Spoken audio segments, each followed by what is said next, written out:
Guys finally এখন আমরা বেরোই চলে যাচ্ছি রেস্টুরেন্টে, the crowd sky restaurant plus ফুডিউ রেস্টুরেন্টে যাবো। এখন আমাদের সঙ্গে যাচ্ছে আদর, আরও অনেক আমাদের আপন কাজিনস টিমের সকলেই যাচ্ছে আমাদের সঙ্গে।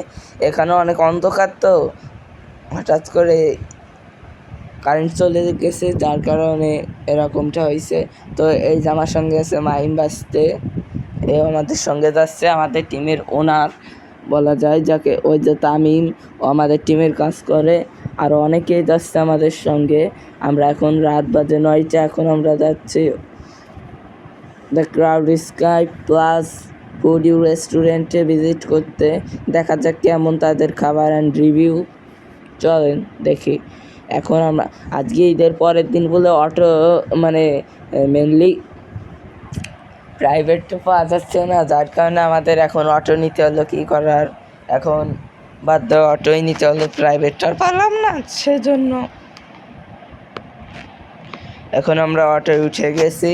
এখন আমরা রেস্টুরেন্টের সামনে চলে আসছি।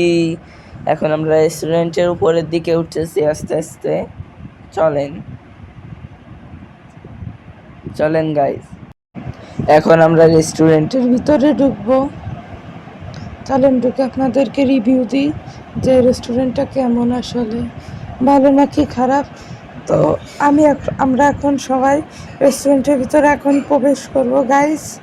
ফাইনালি আমরা রেস্টুরেন্টে চলে আসলাম ঈদের দিন। সবাইকে ঈদ মোবারক। তো ভিডিওটার সাথে আপলোড করতে একটু দেরি হয়ে গেল, আমাদের ব্যস্ততার কারণে আর কি আপলোড করতে পারিনি।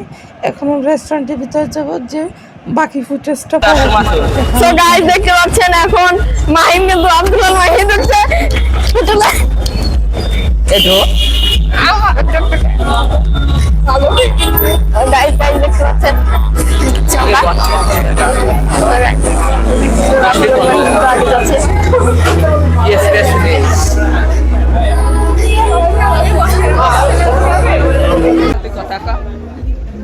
তো গাইস আমরা কিন্তু রেস্টুরেন্টের ভিতরে ঢুকে গেছি। আপনারা দেখতে পাচ্ছেন আমার কিন্তু সাবস্ক্রাইবার এখানে বসে আছে। তো আমরা রিভিউ দেব। তো ক্যামেরাম্যান এদিকে আসো, রিভিউ নাও। আমি কিন্তু তার অনেক বড় ফ্যান। আমি তার নিয়মিত ভিডিও দেখি, সবসময় তার সবার আগে লাইক করি, কমেন্ট করি। যার সাথে সবাই সাথে দেখা অনেক ভালো লাগছে। আমার বড় ভাই খুব ভালো কিন্তু সাবস্ক্রাইবার, এর জন্য সবাই দোয়া করবেন, এর জন্য ভবিষ্যতে বড় হতে পারে। ঠিক আছে, অনেক বড় ফ্যান আমি তার। ঠিক আছে, আল্লাহ হাফেজ।